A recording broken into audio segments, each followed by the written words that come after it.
All right, welcome everybody to episode 38 of Black Coffee and Crime. We do thank you for coming back to see us after we've been off for a week for Easter. Um, Hopefully you had a wonderful holiday if you celebrate, or just a great weekend. So we're here for episode 38. Uh, Kind of a not a busy news week, but big news this week with a couple of celebrity deaths in the news.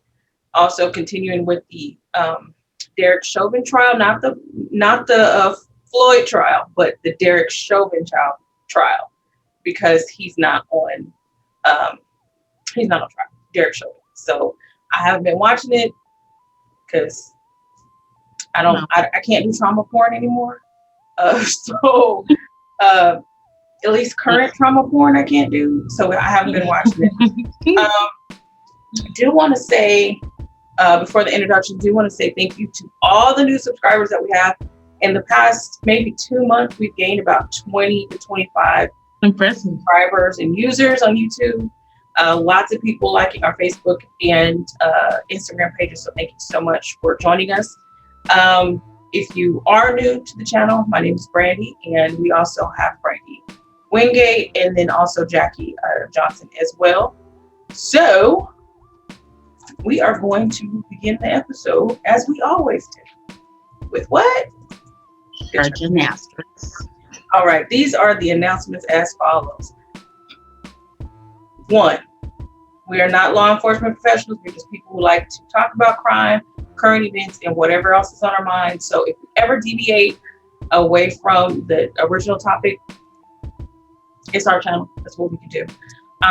But having said that, we're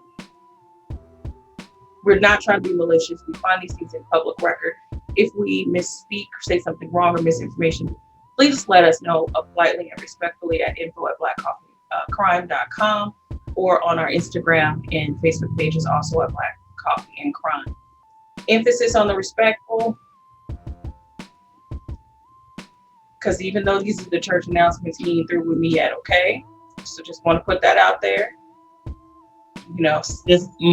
Sister Watts may be a little bit more circumspect. Sister Johnson may be a little bit more circumspect because they be attending church on a regular basis.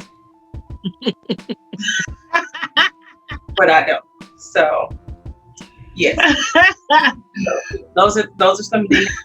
Now, also a couple weeks ago, Brandy was on the sick and shut-in list. She wasn't able to be here, so you see that she's back. So Yes. that's the thing. Yay.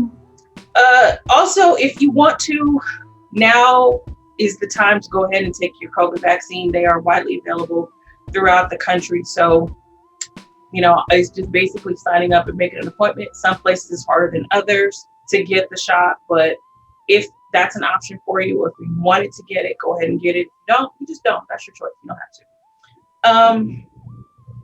Anything else on the church announcements this week? No? Okay, well, those are the announcements as follows. Please obey your usher and respect your pastor at all times. All right. So we are going to go ahead and get into the episode real quick. And so I think it was Friday, which was the 9th, that on the same day, Prince Philip of England passed away. He was 99 years old. At 99, this is a natural thing when you should transition to the other side around this time. A lot of memes, a lot of jokes about Prince Philip because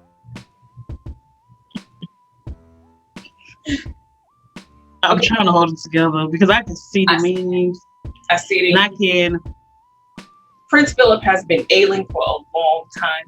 He has looked like he is ailing for a long time. He is not. I mean, he's 99 too. 99. So. Yeah. He's 99. I think that's something that we have to keep in mind. He's 99 years old. Non-melanated people age differently. Their faces show their age and their trauma. Medical trauma a lot more. Jackie, shut up, because I see it in your face, man. I see my eyes are legit watering up because I know what comment I'm thinking of. And I'm trying to keep it together because my eyes are starting to water. Yeah. So I mean, there's just been a lot, but this is what I take from this. We can make fun, but at the end of the day, this woman was married to like 70s plus years. And I saw a picture today of Camilla, Charles's wife, and Kate, William's wife, on the balcony.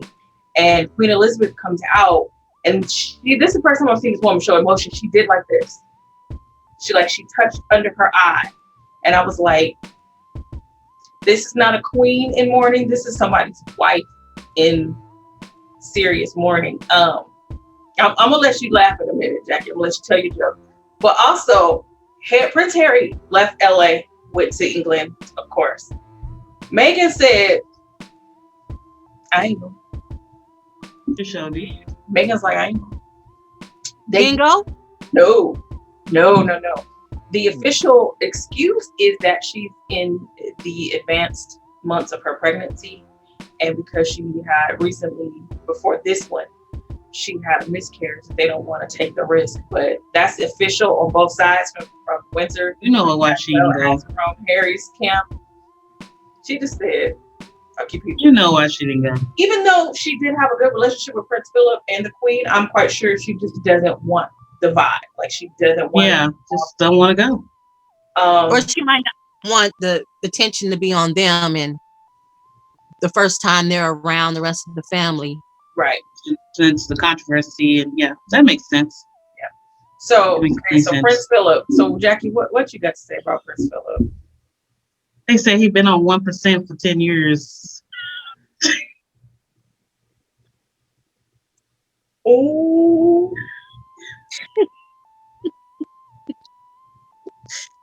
Woo. Rest in peace. Please.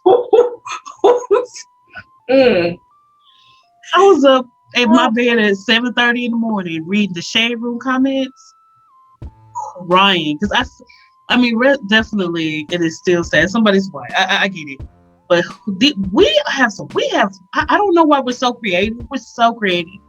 Listen, we come up with anything. I laughed at my grandfather. 1%. So I'm definitely gonna laugh at somebody else's granddad. 1%. And I think it was another one. I just can't remember. I just know that every random moment I'll think about that and I'll just start laughing. That's like an iPhone 4. You remember how the iPhone 4 used to just linger? Yeah. Just, like you didn't really want to talk, but you knew that you could for like 3 more hours because it wasn't going to die. Yeah. So that was he looked, there was several times, like in the last 5-6 years, that he's had lots of illnesses, and they're like, they did a surgery, and you're like, but why though? Like, there's people like, I thought he was like he's been dead the past 5 or 6 years. He looks definitely creepy. He definitely was ready to go. Yeah. It was time. So Prince Philip. Also the same day, DMX, Earl Simmons, also transitioned. He had a heart attack earlier last week. And this is, and I'm not sure what the exact reason is. Some people saying it's a result from him having a COVID shot. Some people, there's speculation that it was an overdose and he a relapse. I don't know. I'm gonna go with the first thing they said was the overdose. I'm gonna go with that. Mm-hmm. You think he relapsed? Yeah, I think so. Yeah, I don't know.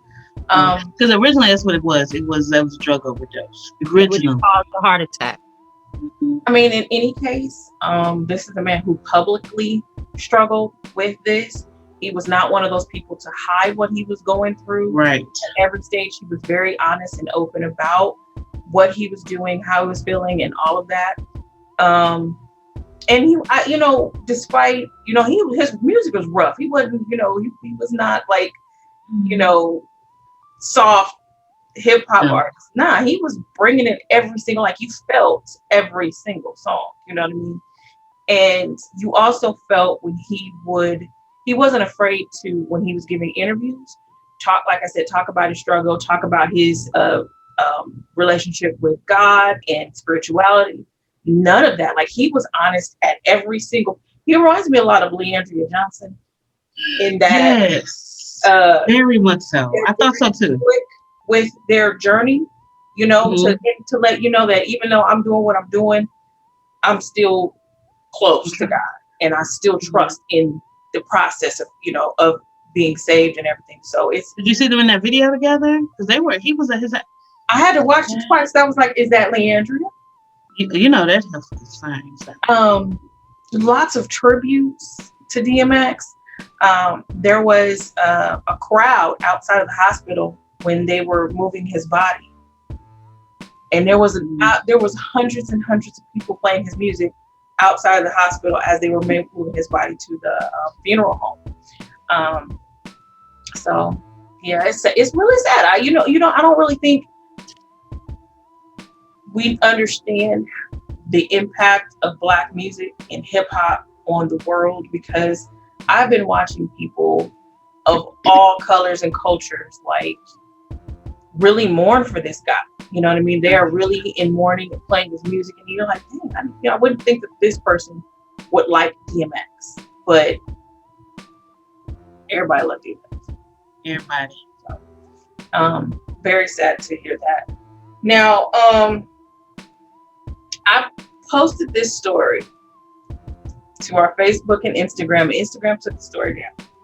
They took it down because they said that it was possibly fake. And I actually put that in one of the comments, like, this could be a fake story. Crazily enough, Facebook left it up. Facebook and Instagram, the same company, but Facebook left it up on the page. I saw a story on TikTok about this lady who engaged in necrophilia, which is sexual contact with the dead. And apparently she got pregnant from a corpse and had a baby.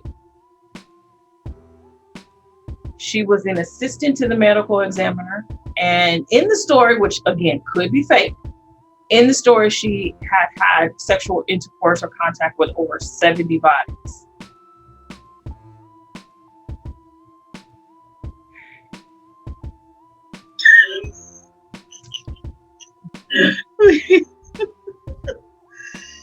It's a movie called Neon Light, Neon Green.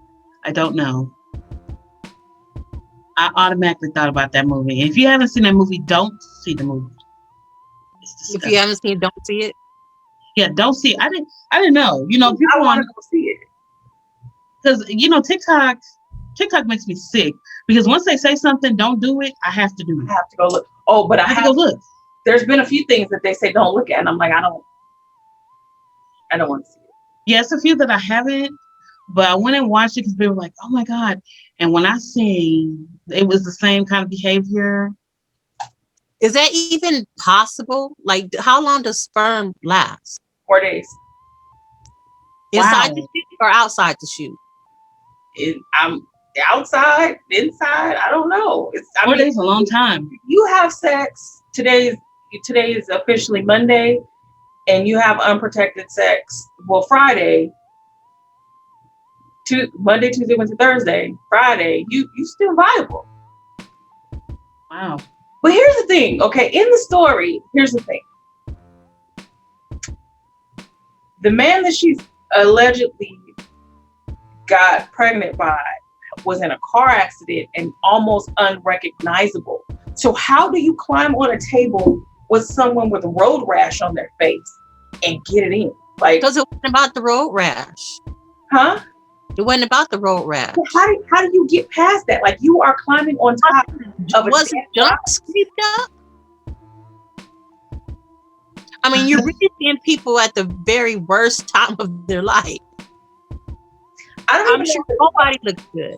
So listen, I don't even know if this is possible because there are stages of death. There's death, and then there's after a certain amount of time, rigor mortis sets in. And then after, and I'm guessing that's when she did it, because I don't see it had to be some rigor mortis. Or stuff jump off. But does the peen automatically just when you're dead? Rigor mortis doesn't last that long either. No. And you go into another stage when the body relaxes. So within it's not, and it doesn't go into rigor mortis immediately either. How do you get a dead penis to become erect? And then how do you get it? Or is it erect? I mean, how do you get it to ejaculate? I mean, I don't know, but Like I don't know. there's an old toothpaste tube, I guess.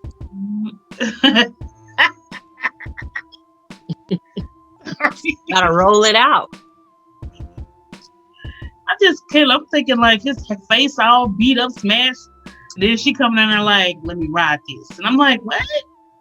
What? That's all I can think. Like, it's so rough. I mean, even if the story isn't true, we know there are folks that engage in these practices. Yes. Yes, there are. Yeah. It's just nasty. But are you that hard up? Are you that hard hit where you gotta be trolling the mortuary? I mean, if you saw her picture, Brady, you should go back. I know you said you didn't see it, but go back to. I'm gonna go ahead and just send this to you now. She a peach. She is a peach shirt. But she could get some. She can get somebody. I mean, I think she could definitely got somebody. Yeah, a live body, like one that's viable. I mean, she looked a little rough around the edge. She looks a little Meth Annish, like her name should be Meth Ann. She looks a little rough, but I'm sure she can find her a boo somewhere. Right. And like I said, this story is allegedly fake. I don't know who's the woman in the picture in the video, but it is on TikTok. It was spread around TikTok. People are like, "Oh, this is fake," but it's still very interesting, and that's why I posted it. TikTok.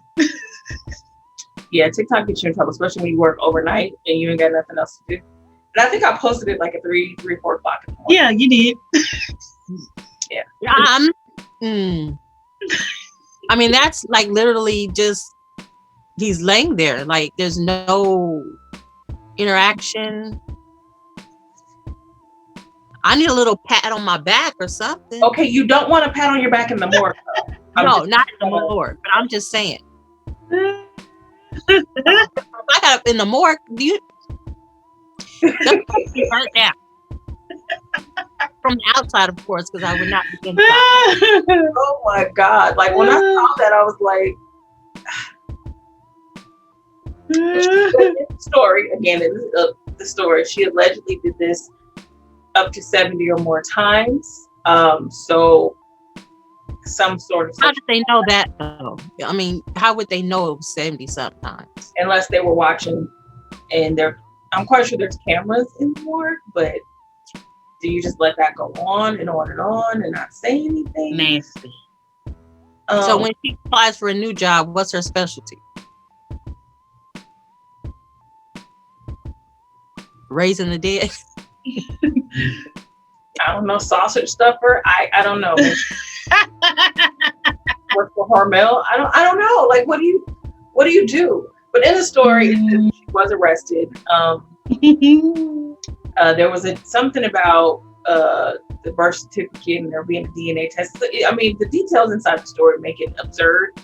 But at first glance, when you first see it, you're like, what? So it's just one of those nasty, sick things. I wonder what was the case that made them make necrophilia against the law. Like who did it first? Yeah, like was it just wild and crazy that they was like, nah, we can't allow this. Well, good thing we have Google, and we're gonna go ahead and Google that. Right? I mean, that had to be real wild for them to be like, hold up, sis or bruh, like you're doing too much. Far. So we're gonna look up necrophilia.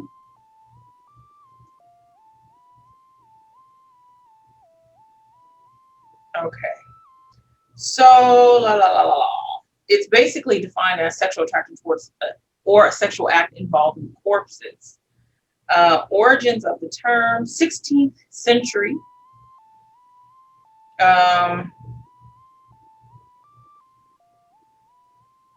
Says something about madmen and people doing this. Herodotus, who was the Greek historian, so let's go back that far. Also, this is from Wikipedia.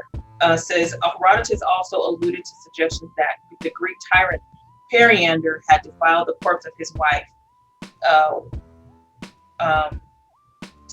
So yeah, let's see here.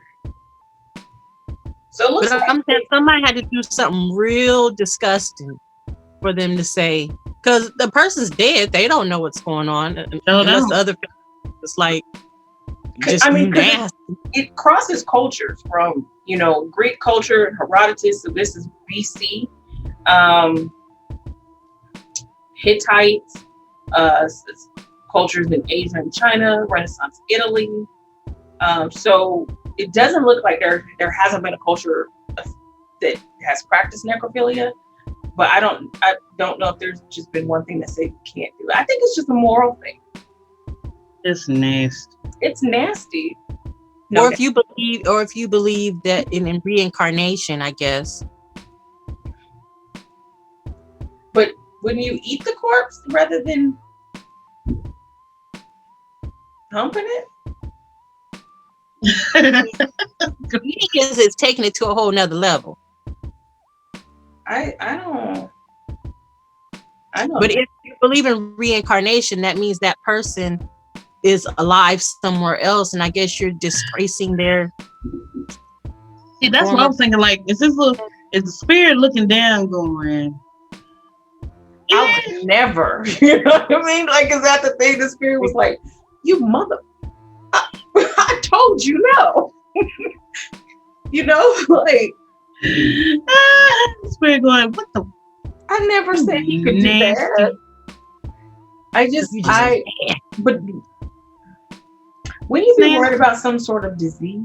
Yes, disease. But the person's dead. But you could get a disease from eating corpses. You get a disease from eating brain and stuff. So why wouldn't you get a disease if you're having sex with it? It would be a sexually transmitted disease. Yeah. Okay, so even if you got a sexually transmitted disease from a corpse, how do you explain that at the clinic? Yeah, how do you say, I don't know where I got it from? Because they do. But what if it's some sort of? What if it's some sort of strain, a different strain of the VD? Dead body strain? I don't know, like wormwood. I don't know. I don't know. It's a lot to think about. Like, you really just had sex with a corpse. It's nasty. Like, okay. In my mind, and this is morbid, is all get out. In my mind, it would be easier for a man to have sex with a female corpse. Yes. Than a woman to have sex with a male corpse, because it's like, I mean, unless he died on Viagra or Cialis, I don't understand how it's just gonna be. No, maybe she pumped it up with some water. Does the body go through doesn't the body go through a part where during rigor mortis it's kind of stiff? Maybe she can. Yeah, but the parts harden up all the way. So like even in rigor mortis, like if you're in rigor mortis, in order to move your parts, they have to break something. So if your arm is out and you go through rigor mortis, they have to break that arm in that stage in order to get it, because it will not move. It's completely rigid. Or you have to wait until the next stage. I forget what it's called, but basically the body relaxes again. By the time it gets to the mortuary, though, isn't it in the relaxation stage? Right. So how did you get it to be camera ready? I don't know. It's a good question. Is the semen part of the fluids that leave the body after death? And she collected it? That's so nasty. Okay, I think we spent way too much time on this because we can just keep going on about the. Because you just your mind can keep thinking of different things about it. So that's probably why it's illegal, because somebody kept thinking about it. Yeah. All right. So the last thing before we get to the story talking about Ruben McCollum is another story in the news of a traffic stop. There's two stories. One in Minneapolis that just happened to a young man named, I think it was Dwayne or Dwight, in Minneapolis. Wasn't it? Traffic stop over air freshener he got stopped for air freshener, and now he's dead. He's 20 years old. For air freshener? They stopped him for the air freshener on his mirror, and that turned into a murder. Yeah. So that is new and developing. We'll probably bring you details on that next week. But story from Virginia that happened in December. The trees that dangle on the mirror. Pretty much. You want to give them a car wash. You're not supposed to have them, but I mean, I have Mardi Gras beads hanging from my rearview mirror. Yeah. I got a handicap plaque. Yeah. And he died. You can have that. But it's the same thing. If you're saying that if it's obstructing your ability to drive, then the handicap placard would be doing the same thing, even more so because it's bigger. But this it does say not keep it up while driving on it. Who really gets stopped for those things? Like in real life, I've never heard of no one getting stopped for that. In real life, never heard. It's just an excuse for a cop to stop you, which is what happened. Now in Virginia, there was Second Lieutenant Caron Nazario who was stopped in December. Mm-hmm. He had just purchased a car, so he had a temporary tag on there. It was in the window. They said that they couldn't see the temporary tag, so they flagged him down. He went about 1.5 miles to a gas station, a BP gas station, so that it could be well lit in public or whatever, because they're in Virginia. One of the charges that they said that he was evading arrest, but that's not evading. That's just me going to a safe location. Right. So they stop him at the gas station. They pepper spray this man.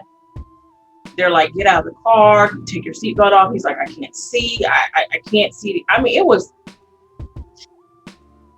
it's trauma porn, y'all. And I watched it, and they're like, get on the ground. He's already incapacitated. The man can't see. You pepper sprayed him. He trying to get out with the seatbelt on because he don't know what else to do, because you're just in complete. You're in fear at this moment because somebody got a gun to your head.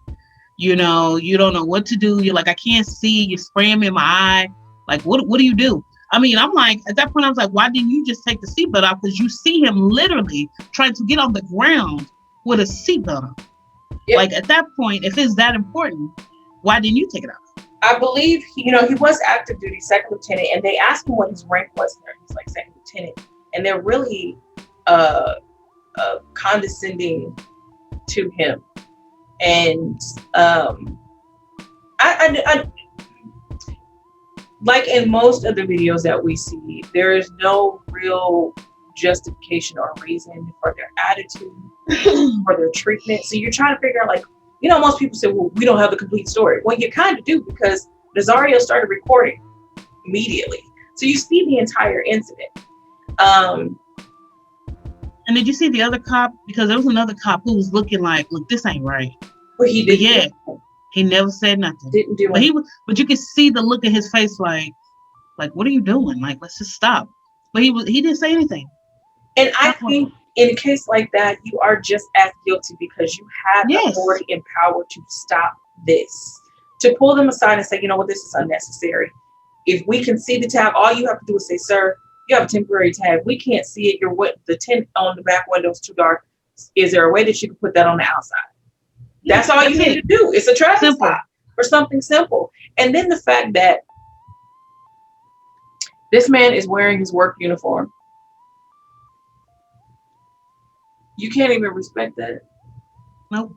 Like, it reminds me, and I don't, if you're Black or African American, however you want to call it, and you have had someone in your family be in the military prior to the Korean War, even Vietnam, then you know that Black men in uniform were more of a threat and more of a target than a civilian, because it's kind of like they want to bump you down. You're a little bit too uppity.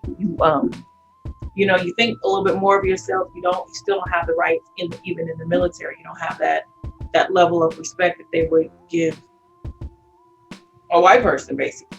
You know, it's the video is really, really, really sad. It's really sad. It is sad. This was in Windsor, Virginia, I believe.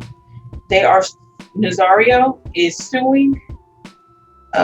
Yes, he filed a lawsuit against the two Windsor, Virginia officers. And one of the officers fired, didn't he? been fired. One of the officers. Yeah. This is a Newsweek article dated April 12th, so today. Yeah. It's just more of the same, and yeah. Yeah, I didn't even watch it. I couldn't mentally watch it, so yeah, I did read the article, but I couldn't watch it. It's trauma porn, and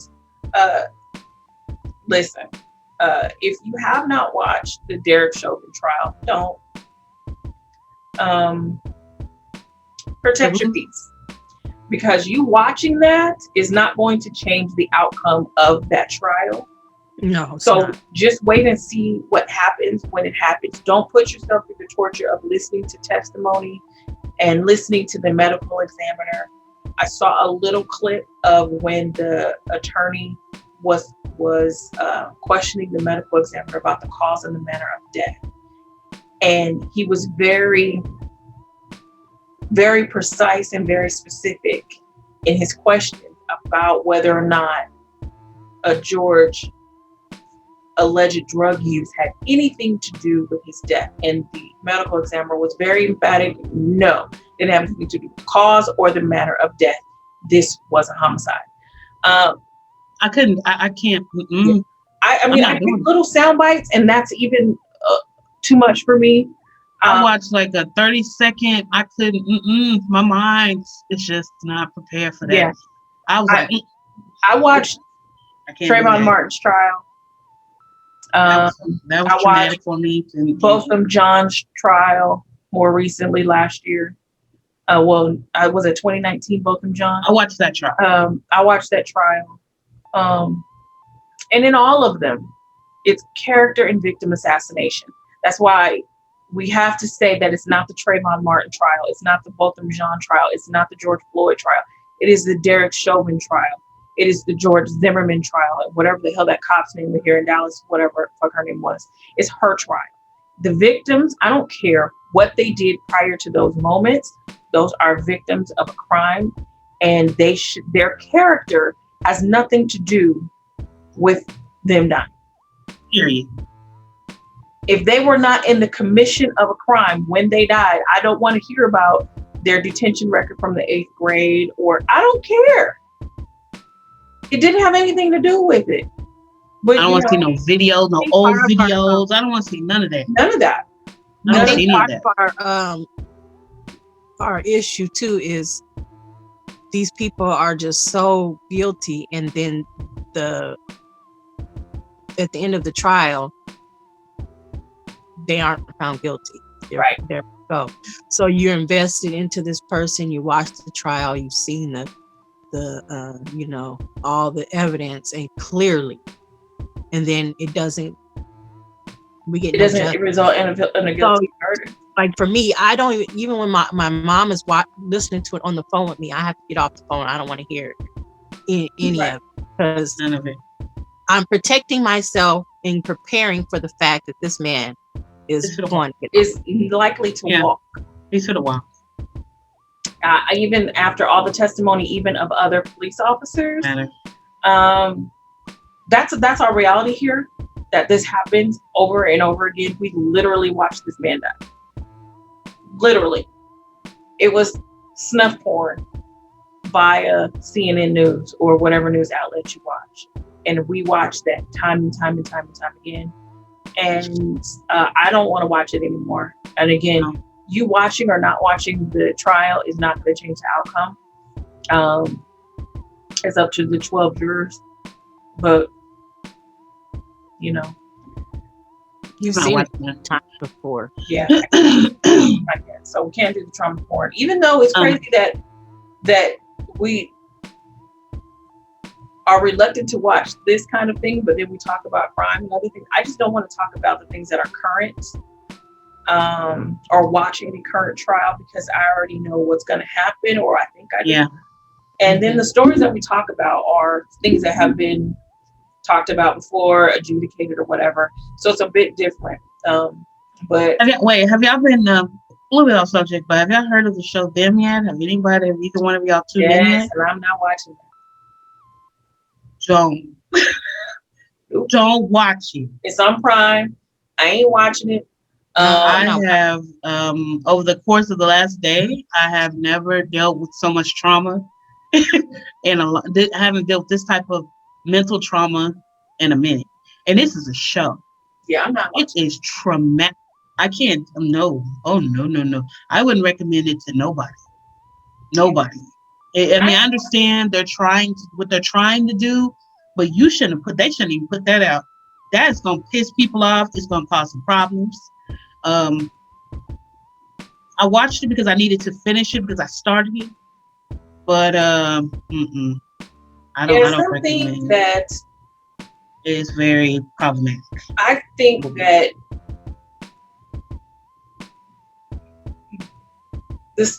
the things that they talk about in Lovecraft Country, them and these shows are not so far away that we don't have an aunt or uncle who remembers that. And still, even though we weren't present, we still feel that generational trauma.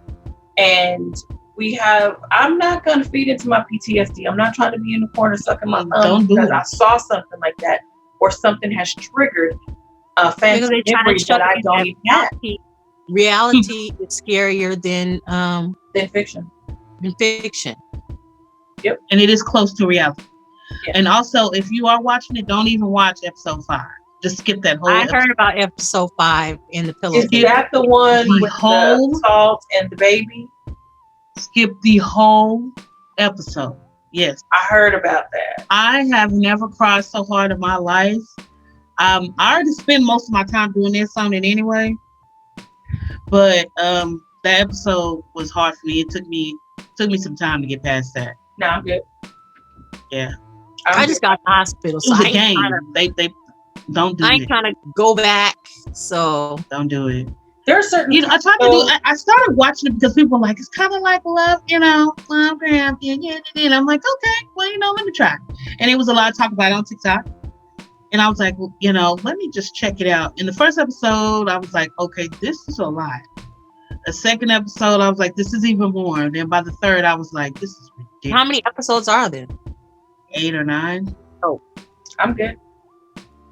8 or 9. I mean, you got a lot going on. It's a lot going on, but all of it is just 9 hours of trauma. Yeah. There are certain things I will not watch. I won't watch Underground, even though people say how great that show is. I ain't watching it. I'm not watching 12 Years a Slave, even though I know that that's a true account of Simon Northup's story. I don't even like to watch Django. As funny as people say that movie is, I do not like that movie. Certainly, like there's a book by nope, ain't gonna be able to do it. Oh my gosh, this man, Ta-Nehisi Coates. Is that how you say it? His name? Ta-Nehisi? Yeah, he wrote The Water Dancer.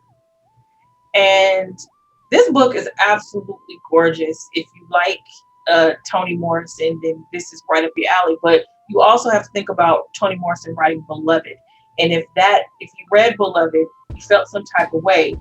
Yeah. Reading that book. Do you know how many times I had to start Beloved over? Because the first chapter throws you right on your back. Yes. It took me so long to finish that. Okay, so again, now we've already deviated, so we might as well just go ahead and go forward. Yeah, sorry. The scene, and this actually is going to tie in very well with the story of Ruby McCollum and the type of abuse that she endured in 1952. But the scene in Beloved, when they sent the dogs after Seth,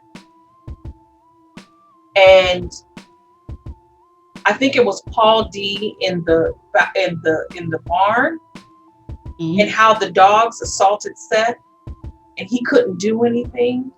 Like, and if you've never read Beloved, what they used to do is they used to send the dogs after female slaves who were runaways, and they would chew their breasts off. The dogs, they would allow those types of things to happen. And she was under attack in the barn, and Paul D couldn't do anything. This is why she chose to basically murder her child, because she didn't want her child to go. If I can get away from this, we are not going back to this. And there's some very true stories of women, runaway slaves, throwing their babies overboard, because death is much more palatable than what they've been through. So if you like Beloved, then The Water Dancer kind of fits right into that. And it was as beautiful as that book was. I had to stop, and start, because it does deal with slavery. It does deal with Harriet Tubman and getting out of slavery, but to get out of slavery, you got to go through it. And it's yeah, it leaves something with you. Definitely leaves something with you. So yeah. And slavery is just touchy anyway. Trauma porn. We carry that trauma with us. Every generation carries that. Yeah, because we go through a form now. Yeah, because see, with my grandmother, she's 90, and even my grandmother that's 80, they were still kind of, involved in that type of place. I picked peas with my grandma, so they still kind of live that. So for them, when they talk about it, and it's like, that's if they talk about it, because a lot of times they don't talk. My grandmother in East Texas talks about it. My grandmother up here does not. My grandmother in East Texas is 90 plus. So she will bring it up just to tell us a story. But, then again, she has dementia. So, you know what I mean? She's just kind of talking. I'm sure if she's in her right mind, she probably wouldn't do that. Yeah. But right now, she's just talking. So when she tells us a story, it's just sad. I wonder when we are in our 80s and 90s, if we will be as forthcoming to talk about these things. Will we be able to have conversations with our grandchildren and great grandchildren about our experience, or is it going to be so much that we just don't want to talk about it? We just, I don't know. You have to become numb to a point. So you now you understand, like you would say, why wouldn't they protest? Why wouldn't they go with Martin Luther King and protest and walk and do all this stuff? But you live under a trauma all the time. Like, you've seen all this stuff happen, and you just want to be safe in your little area. Yeah. And you want to create a bubble. It just becomes too much. It just becomes too much, where you almost have to turn it off. Like, for the past 3 weeks, I haven't watched any news. I haven't really read the news. I just had to kind of turn everything off. Like, I was watching nature documentaries because I just couldn't I couldn't handle anything heavy. Like, I couldn't even watch, like, this story was the first thing that I've actually had to, read about something traumatic or something like that. I literally had to turn everything off. So I can see how living in that type of atmosphere, having to turn everything off just so that you can function. Yeah. Most definitely. I feel you. So again, like we say, at all times, protect your peace. Even with this show, if there's anything that is triggering to you, no matter what it is that we're talking about, if it triggers you, please, please, please turn it off. We would rather you have a peace of mind and feel safe mentally than to watch this show. Okay. So if at any time anything that we talk about is triggering to you, or whatever, just turn it off. Catch us another time. All right. So the story this week is a story that is about abuse assault, and abuse of power. And it's about Ruby Jackson McCollum out of Live Oak, Florida from 1952. Mm-hmm. I first heard about this story. I had watched a documentary called You Belong to Me, and I watched it on Netflix years and years ago in the middle of the night. I had never heard of this story before. And then, like last week, Brandy was watching A Crime to Remember on ID channel, ID Discovery. And that episode was from 2014. It was called The Shot Doctor or The Doctor Shot or something like that. Mm-hmm. So this is the way the story happens. Ruby McCollum is a very, very wealthy Black woman. Very wealthy. And in Live Oak, Florida, which is, and these are in the 50s, so we're still talking about under Jim Crow. And Florida is one of the most staunch racist. There's a lot of racist states. Florida's pretty up there. I think I read in an article that between 1890 and 1930, 1 out of every 1,250 Black people were lynched. But in that same vein, only 39 white people were lynched in that same period of time in Florida. What do you do to get lynched as a white person? Right. You got to steal cattle or horses or something like that. Cattle theft, horse theft will get you lynched. That don't seem like a reason to get lynched for a white person. That seems to be honest, though, those were valid reasons why white people got lynched. Horse theft, cattle theft. Huh. Okay. But I found this story, and this story is just a little snippet that I found just to talk about Florida.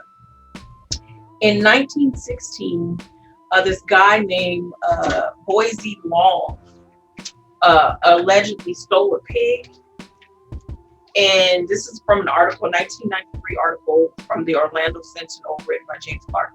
So August 1916, he allegedly steals a pig and shoots the sheriff and another guy, when they go to arrest him. He goes into hiding. A mob goes, see if this sounds familiar to you. A mob goes and they arrest his wife. Mm-hmm. And also the wife's friend. Okay? So they arrest them and put them in jail. Let's just say kidnap, because that's what that was. They also ran across a man called James Dennis. They shoot this man. He has nothing to do with Boise Law. They also kidnap and arrest his brother when the brother goes to buy a coffin for him the next day. Then we're not done. Then they also arrest and lynch a Black pastor called John Baskins. Now the mob has these people in jail. They round them back up and they lynch the two women, the wife Stella, the wife's friend Mary, who was pregnant at the time, the brother of James Dennis, and the pastor. What did the pastor do? He was just around. I was just gonna say, why the pastor? When they shot James Dennis, he was just around. It was the mob that took them, and Mary, the friend, Mary Dennis, was pregnant. Now, I don't know if she was related to James Dennis or not, but that's just goes to show you mob mentality and the lawlessness that Black people had to endure nationwide, but more specifically in Florida. Now, Ruby McCollum, being a wealthy Black woman, she was the wealthiest woman in town, said that she got a new car every year. Mm-hmm. Every single year. She was a very smart, intelligent young woman. Her parents sent her, she was like the second of 7 children. Her parents sent her to a private school. She excelled and she became like a star bookkeeper. She was stellar with her numbers. And this is how she comes in contact with Adam, what's his name? Leroy Adams, the man's name that died, Lord Jesus. Clifford Leroy Adams. So they call him C. Leroy Adams, and this is the white doctor that she kills. Well, Stella's husband was involved in gambling. This is how they got their money. And it's called Bolita gambling or something in Florida. So it was a lot of money involved. He had gotten the connection from his brother, who was supposedly some big time gangster. So she was very wealthy, but she also worked as a bookkeeper. Well, the husband got involved with Dr. Adams because Dr. Adams liked to gamble. Obviously. And he was going up for a state senate seat and he needed the money for his campaign. So that's how they all kind of got together. The mystery is, how did Ruby and Dr. Adams become a thing? And I asked Brandy earlier today because that's something that I had missed. I had watched the documentary before and then reading articles. How did they become a thing? Was it a mutual? Was it an attraction? No, it was not an attraction. I'm telling you. I've seen Dr. Adams. I definitely saw that was like everyone had a different version of why they possibly linked, versus, it could have been that she needed to all of a sudden start going to the doctor, or she had a thing for him. It felt like she would have been privileged to deal. I mean, it was so much speculation around why they started in the first. I definitely don't think that, because me either. Oh no. Because me and Jamari's my daughter, watching that documentary. Which one did you watch? The one that you sent us on Prime. Oh, You Belong to Me. Me and Jamari the whole time like, who? Why would you think that about her? Why? She already has enough money. She don't really have to deal with nobody. Right. So technically, there was no privilege assigned to being in an affair with this doctor because he's unattractive and he basically has no money. Yeah, his family used to be very prominent, but at this point, his family was no longer prominent. Nope. And he didn't really have any money. He was a doctor, but he didn't have any riches. Right. So the way this goes is, and of course, the players in this have all deceased. But she becomes his bookkeeper. And she's like I said, she's stellar with the numbers, and she has that black book. So she knows exactly where the bodies are buried. She knows who's gambling. She knows who owes who. And basically, Dr. Adams was using her husband, Sam, in order to get money for his campaign. So this is how she comes in contact with him first. Very interesting is that I'm trying to find, why did she give into him? Like, what made this forced relationship happen? But also there was saying that he was loved by the coloreds and the whites. I mean, he treated both in the same clinic. I mean, they had their separate weight room and their separate treatment rooms. Right. But everybody kind of liked him. Like, the white people and the black people liked him. So it probably started as, he's a nice guy, but really he's not a nice guy. And he just was like, he was going to take advantage of the situation. Right. Mm-hmm. There's a thing called paramour rights. And that was brought out during this whole incident, paramour rights. Paramour rights basically means that it is this is from the website crmvet.org. Paramour rights is the assumption that white men have a right to use black women for sex, regardless whether or not they are willing or married to someone else. That sounds more logic. This is, of course, a historic vein that we've seen throughout history, not just in American slavery, but everywhere. But more specifically here with the paramour rights. How many times have we seen, even, especially during slavery, where there's a couple and the master's son, the overseer, his business partner, whatever, the woman is given to somebody, regardless of whether or not she wants to. And this is an abuse of power as well, even in after slavery, because you feel like this man has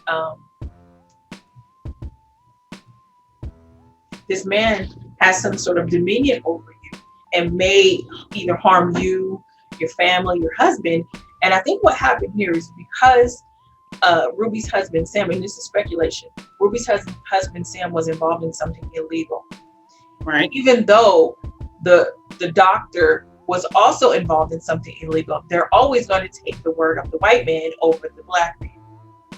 So I think even if the man wasn't involved in anything illegal, this white man still had, basically he still could have done whatever to his wife, and the black man, there was nothing he could do. He has no recourse.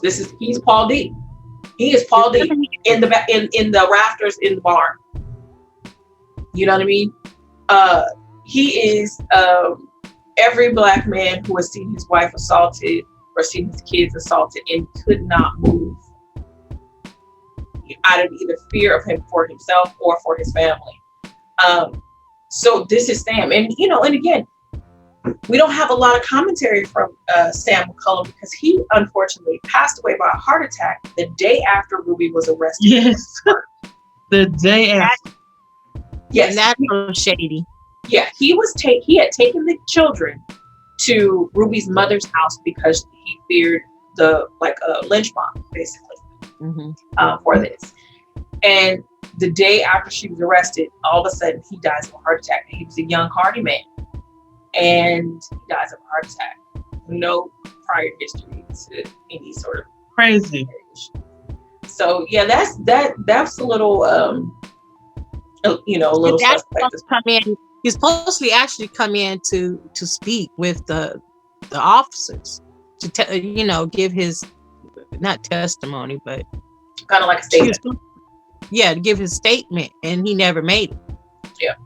So basically, what happens is this interaction between Ruby McCollum and Dr. Adams goes on for quite some time. And at some point, one morning, she has her kids in the car, all 4 of her kids, one of them belonging to Dr. Adams.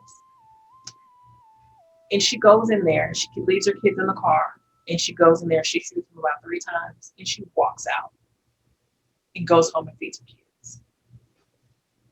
Now, nowadays, we will call that battered women syndrome, and you would completely be exonerated and get off of this crime, because even though there was nothing going on at the time, in your head, you're stopping yourself from being further harmed by this person, which is exactly what Ruby McCollum did. And she was stuck between a rock and a hard place. Yes. This man says, if you tell or whatever, or if you get rid of him, at the time she was pregnant with his child, if you get rid of my kid, I'm going to kill you. Then her husband says, if you don't get rid of this man's baby, I'm going to kill you. I'm going to kill you. So, either way, she going to die. And she thought in her mind, I'm going to die either way. So at least the bad part of it is there's a lot of truth to, if you do this, I'm going to kill you, because you could kill your wife or beat your wife to death because she stepped out on you, and they would be like, well, yeah. And if the white man did it to you, then of course it'd be like, well, she must have done something. Like Brandy, you said, like her being between a rock and a hard place. What goes on in her mind to say, I'm gonna kill this white man? I think it was the type of bond her and her husband had, because they were a team. You know what I mean? It just maybe seemed like, if she had her children, and maybe in her mind it seemed like it's better just to get rid of him. But this is 1950. But this man was raping her, 1952 Florida. Yeah, then on top of that, he's raping her, he's beating her, he's forcing it. So that's what you're gonna want. He used to come to her house. He came to her house several times. Not only are you defiling me in your office, you breach. You come over my house whenever you want. Whenever you want. and you violate me in my home. This is the same home that my husband paid for, and she had a beautiful home, probably more prominent and beautiful than the doctor's home. And people's already talking because she had the mixed kid with the straight hair that didn't look like any of the other kids. Yes. And I think also a part of this paramour rights and this type of behavior is that you want to humble them. You want to humble them. How dare you have a new car every year in 1952? Right. How dare you walk around here in these beautiful dresses and act like you're on a cloud and nothing bothers you? Because you're Black, something should be bothering you. You don't deserve a new car every year. How dare you? And I think that I don't think that Ruby McCollum was the very first victim of Dr. Adams. It is impossible for her to be the first victim. I think she was the most prominent. Was he married? Yes. She was probably the most prominent victim, but he had done that plenty of times. He had done that plenty of times to people of lower income and poor women.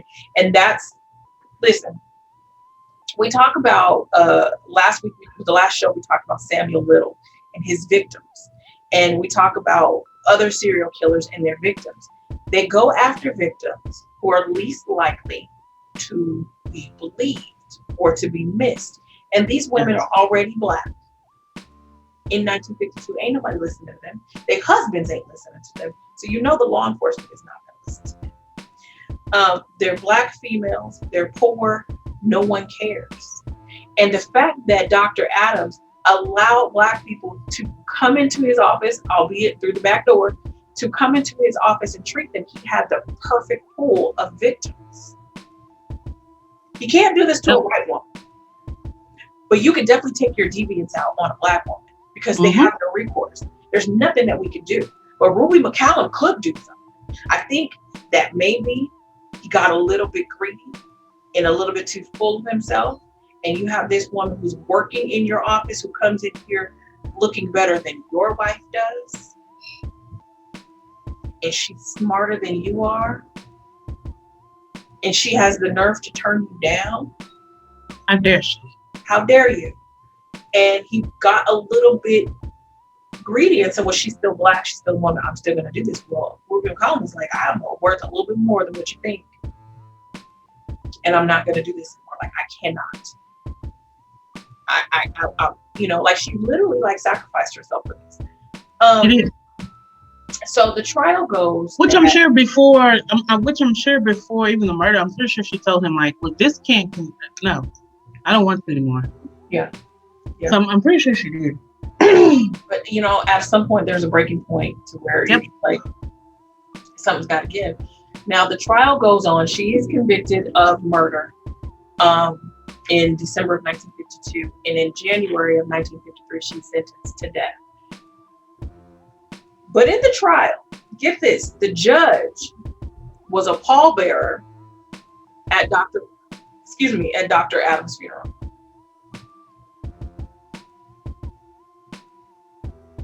Jeez.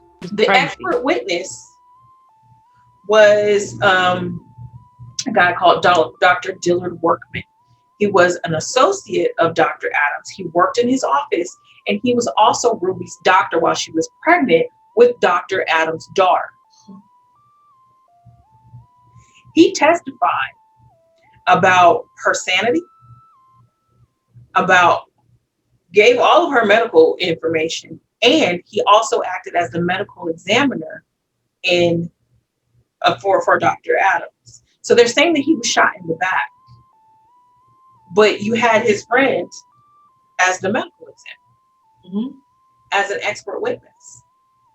You violated all. And they would not allow them to. They wouldn't even allow the whole rape and abuse thing. They wouldn't even allow that testimony. The only thing that they allowed in testimony from Ruby was the fact that he was her father of her child, and there was a sexual relationship. But when we say sexual relationship, we're just talking about sexual assault, right? Listen, they said sexual relationship. We're gonna call it what it is: rape and sexual assault. Okay. You cannot have a sexual relationship with a minor. That's rape. You cannot have a sexual relationship with a slave. That's rape. You cannot have a sexual relationship with someone that you are holding hostage or kidnapping. That is called rape. If it's under duress, it's called rape. If they did not give consent, it's called rape. All day. It's not a sexual relationship. A sexual relationship is mutual. That was not mutual. So she is, for 2 years, they moved her. When she was arrested, they actually moved her 50 miles away immediately because fear of a lynch mob.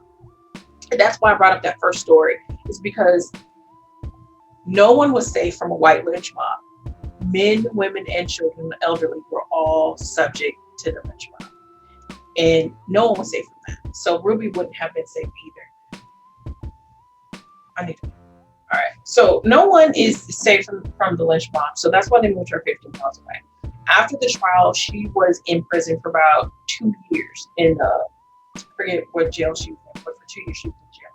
They retried her. The conviction was overturned because of a technicality that the judge, Hal W. Adams, not related to the victim, but Hal Adams, he forgot to give the jury instructions to examine the crime scene. So they didn't even go to the crime scene. There was no examination of the crime scene. Now, mind you, 1952, we didn't have Gil Grissom and CSI. However, you still had police procedures to examine a crime scene. You could still tell a lot. But they also, like, they had never had a murder scene, so they didn't know what they were doing. No way. Even if they had went to the crime scene, they wouldn't have known what they were doing. Right. And the medical examiner, his friend, said that he was shot 3 times in the back. Dr. Adams was a really big guy, so he outweighed her by at least 100 and some pounds. Easily. Had she shot him in the back one time, he would have turned around and attacked her. He would have seen her coming in that office. I mean, I get that he would have been comfortable enough to turn his back to her, but if she had done, he wasn't going to turn his back. He probably, again, speculation, so your Dr. Adams' family, don't come for me. He probably would have taunted her. Because your granddaddy is nasty. Black woman, probably using the N-word, every other word. You're not going to get away with this. How dare you? That type of thing. So with this, there was no second trial. Her lawyer went in and claimed an insanity plea, gave an insanity plea. So they deemed her. Didn't they Baker Act her? Do they what? Did they Baker Act her? Didn't they Baker Act her? What was that? What's the Baker Act? Saying that she has mental health issues and all of this. Yeah. Basically, that was mentioned. She had mental health issues, and that's why they took the death penalty off of took that off, and she ended up going into a psychiatric hospital. Yep. The Florida State Hospital in Chattahoochee. Yes. So was the Baker Act valid in 1954? Well, her lawyers tried to use it. Okay. Her lawyers used that as a reason. Okay.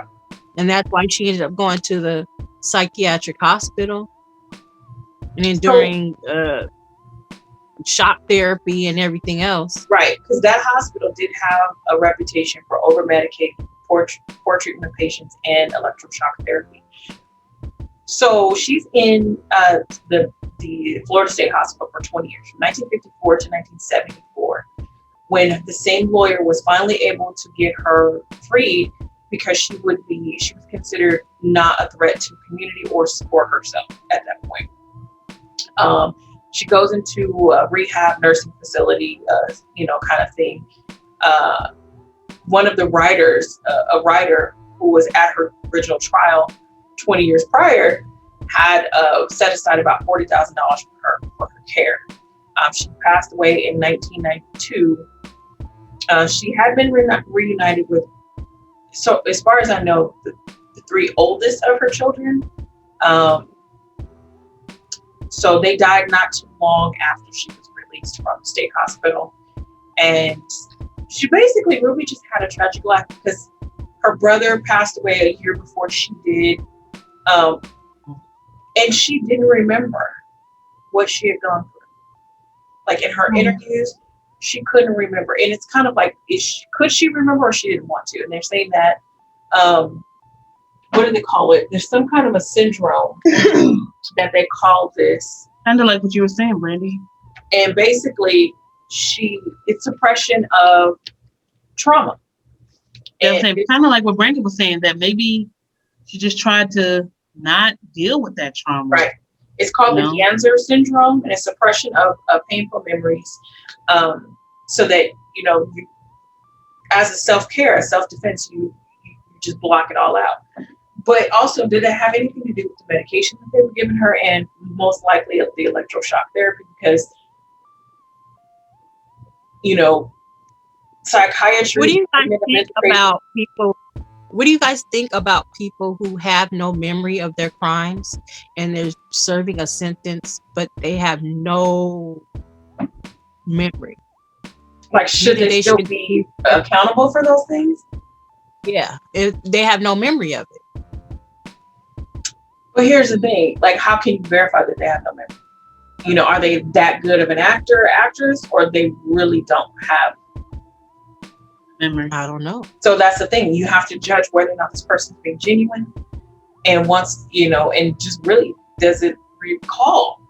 But and I guess it also depends on the crime.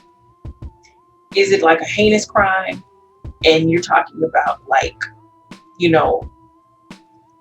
Henry Lee Lucas type crimes, and then this person says, I don't remember, and you let them out and they do it again, because it's not necessarily the memory of what they did, but just intrinsically what they can do. Or a person like Ruby McCollum, who went through some stuff and was literally driven to this, and would never do this again, because how many times is this going to happen to you in your life? So is it a person that seeks violence and goes out and does it, and then they don't remember for whatever reason, or a person who was made to do violence to defend themselves and then let them? Because in the end, you still did it. I mean, she still killed that guy. I mean, I don't mind what she did, but she killed him. And she went home and had no more kids. And that also goes to show you that this woman was completely traumatized. And she could go in there in 1952 with her kids in the car, shoot this white man, a prominent white man, get back in the car and go home like nothing happened. Yep. Go on with her life like nothing happened. You have to just waiting around till it was time. How many times did she had to go out of herself to deal with what was going on? Probably more. Right. And then the fact that there was a gag order, the judge put a gag order on her, so she could not tell her story to anybody. So she bottled this up. She's done this thing. So she's like, now I've done it. I'll admit that I did it, but let me tell you why I did it. And even in that, you won't allow me this release. So to release it. And then you send me to a mental hospital. And maybe her lawyers were like, yes, we can get her out and we'll get her sent to the hospital. But the thing about being in a mental hospital for the criminally insane, they keep you in there as long as they feel they need to keep you in. You have an indefinite sentence. So you can have 5 days, 5 years, or 50 years, because they don't think that you should be let out. So your sentence could have been 20 years you're in a prison, but you spend the rest of your life in a mental institution because they don't want to let you out. And then if you weren't crazy when you went in there, you're going to be just for the state. Because just think about all those places, we hear about now that we're doing all kind of crazy things to mentally ill people that were just ridiculously not even, there was no reason for them to. I mean, yeah. I have given this person some talk to them or given them an antidepressant or something like that, but now you're doing lobotomies and electroshock therapy and ice therapy and all these crazy things. And we live next door to this couple, and his wife used to be a news reporter, right? She was a little loony. We didn't know. We just kind of scared of her, because she would do some weird things. And him and my dad were cool. So he told my dad that what happened is she went undercover as to see what goes on in mental institutes. Well, obviously she had to be checked in and all that. She ended up going crazy for real because of the type of medications that they gave her that were combined. It literally drove her for real crazy. And he had to fight to get her out. It ended up taking him almost 3 years to get her out of there. And he told my dad that, like, from this point forward, he just has to deal with the fact that she's never ever going to be herself again. So he's like, I wouldn't recommend a mental institute for nobody. It's not going to help you. They are a law unto themselves. They are a law unto themselves. They can do what they want. They can let you out if they want to, or they can keep you in. Case in point, Edmund Kemper, the co-ed killer. He was 13? He killed his grandparents. Mm-hmm. He was so smart that he tricked the people at a Atascadero to letting him out of prison. Letting him out. Completely mental. And they let his ass out. Because the medical director and the director of the hospital was like, oh, he's a nice boy. He should be let out. Mm-hmm. Outsmarted everybody. His grandparents with a shotgun at 13. He's not okay. Yeah, outsmarted everybody. He's not okay. No, he's not okay. So, I had a question for y'all about this. Oh, I think we talked about it. My question was, what kind of leverage did Adams have over Ruby? And we talked about maybe it was her husband's gambling business, or just the fact that he was white and she was black.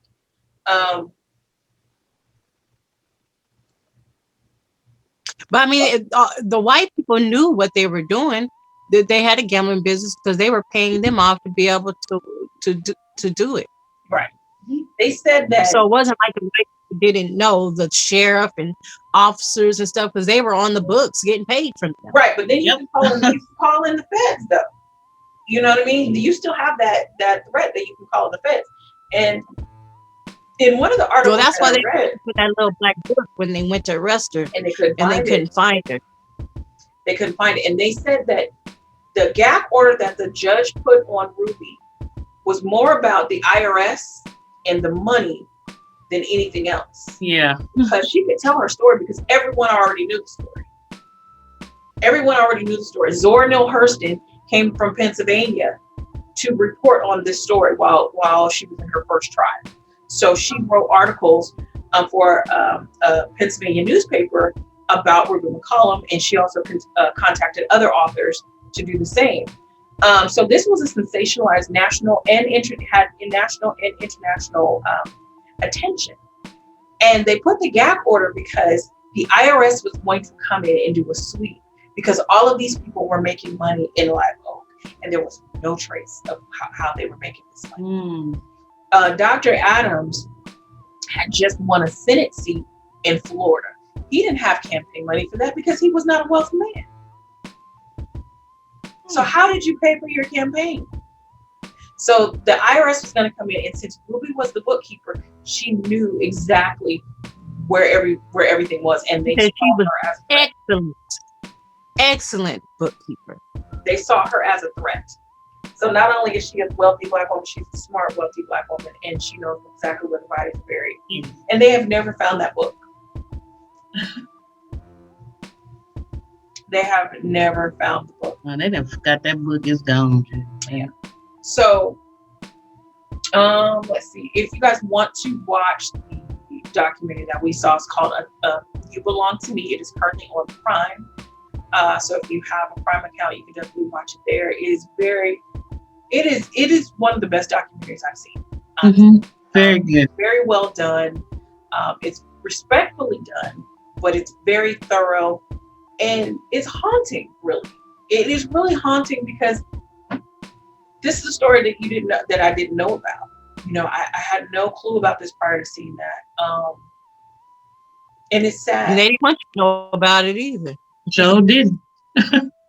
It's a sad story because you have this woman who seems to have risen above levels in society that most Black people were not able to reach, and be wealthy in a comfortable setting. You know what I mean? To where even within white society, like, she was able to move freely, and she was still a victim. So it's kind of like that thing that no matter what we do, no matter how high we, what we attain as far as monetary wealth or education, somebody still seeks to humble you because you're Black and because you're female, especially because you're Black female. And, like, you made it, and then it's this, and then she got forgotten about in the mental hospital. Mm-hmm. She was completely forgotten about that. And that, I think that's the saddest part. You don't know what happened to the doc's daughter. To Loretta, that was the name of the baby. That was her daughter. It doesn't really. There are articles that talk about Loretta, but in the documentary, I just know that she was able to reconnect with her other 3 children. 2 of the girls had passed away within a couple of years after she was released. Her son, Sam Jr., he went to UCLA in 1952. So they were able to actually pay for him to go to UCLA. So that's how wealthy these people were. He had, I guess he went into the family business of gambling because he actually went to prison for some federal gambling charges as well. But, so she's just, really just really had a tragic life. Like, it started off well and it just went to shit. She was educated, Yes. When she grew up, she was educated, and she married her husband because she thought, he could provide this good life for me. And I mean, he did until Doc got involved. Yeah. So that is our story on our take on Ruben McCollum and the things that happened to her, and the reason why we think she was very, very well justified in doing what she did. Takes a lot of courage for any woman to confront their abuser, but especially a Black woman in 1952. Me and Jamar were definitely like, I'm not even gonna lie. When we watched the documentary, we found, she walked in there, and the way they're describing that she walked in there with other people in there, so we were like, boss. Yes. Because she finally got fed up and she got so tired that she was like, look, I'm just gonna have to do it. Yeah. They said that he died with $100 bill in his hand. Up. And in that moment, sometimes when we're going through, when you're going through that, sometimes you just kind of black out a little bit because you're just so fed up, you're so tired, and you don't want to deal with it no more, and you just kind of black out a little bit and be like, you know what, I'm gonna do whatever it takes to stop this. And that's that battered women syndrome. Women all the time will kill their abusers or something and leave them in the back room and go about living life. And you're like, how was your husband in the back room for 3 months? Because they blacked it out and they're like, he's just gone. I no longer have to deal with that. So Ruby, knowing what she was up against, in the society. She didn't even care that people were there. No, like people didn't even care. So they know. I will not go through this another day. This will not happen. A well-dressed Black woman, and they found $100 bill in his hand. They knew automatically who it was. She didn't even care that they knew it was her. She didn't even care. She was that just desperate to get out of that situation. Yep. And pregnant twice by your rapist. Twice. Because she lost the last baby. Just think about how much courage it takes. It took her knowing what she was up against and not giving 3 damns about it. Like, she's like, I'm not going to this office today to be abused. He's expecting me to come in there and drop trowel. What I'm going to do is drop this badass on the ground. Mm-hmm. And that's exactly what she did. No. So if you all are interested, there are a couple of documentaries, a couple of books about Ruben McCollum, and we'll put those into the description. But definitely want to check out You Belong to Me on Amazon Prime. So, all right, y'all. Any last things before we do a benediction and get up out of here? Benediction. No. Okay. Y'all have a good Easter. You can always give a love offering. Yes. You can always have a love offering over at you can go to Cash App, and it's Black Coffee Crime, BLKCOFFECRIME. Little coffee money, little love offering. We appreciate it. Give a little money to the ministry. Yes. Fund your ministry. We're looking for new roads, y'all. We don't mind the kind of jingles, but we'd rather have the kind of fun. Yes, amen and amen again. Amen. And my Easter was great. How was y'all's Easter? Mine was good. We actually did the our Easter was weird. Family came in from out of town, and we got to do things differently. So we did an Easter scavenger hunt for the adults. So my cousin and I came up with like a list of clues and prizes and all kinds of stuff, and we watched my family go absolutely crazy in our little city. There was like a clue was one of the clues, and it was so funny. We were at Dunkin' Donuts, and this was like number 3, and the clue says this Dexter's sister's name, bring me one back. So then first of all, you have to figure out who Dexter's sister is. But you know who I said Dexter's sister was. Brandy talking about, you talking about Coretta's son? You talking about Bernice? I was like, you know what? Bernie. I don't know what Dexter. Okay, I was talking about Dexter's laboratory. His sister's name was Dee Dee. We have a Dunkin' Donuts in our city. So the clue was, that was the clue, that was the answer. So they had to come to Dunkin' Donuts, where we had already purchased donuts for them and gift cards. So if you made it to Dunkin' Donuts, you got the donuts and the gift card. That's so cute. Yeah, so they were in for your cupcakes. I got cupcakes from Jackie. One of the clues was, who had to eat the cake? Anna Mae. Anna Mae had to eat the cake. And then it says, find her closet. So there was a boutique called Tina's Closet in our city. So who had to eat the cake? Anna Mae. Find her closet, Tina's Closet. And we were sitting there with these boxes of cupcakes, because that's what you have to do. You have to find them. That's so cute. So we did that. It was fun. And then the last clue, it was a clue designed to bring everybody back to my brother's house.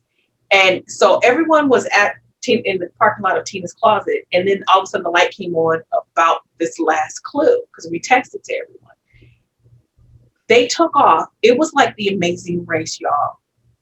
They took off in their cars. It was 4 cars, and then me and my car. They took off. So 2 cars in each lane, and they are zooming past. My cousin is hanging out of the window telling them, go, go, go. And they're racing through the streets. Oh my God. It was mad. They were going. I was gonna say, are they competitive? Because I know how I would have been. I would have been so competitive. My brother drove through the parking lot at the school to go around the streets.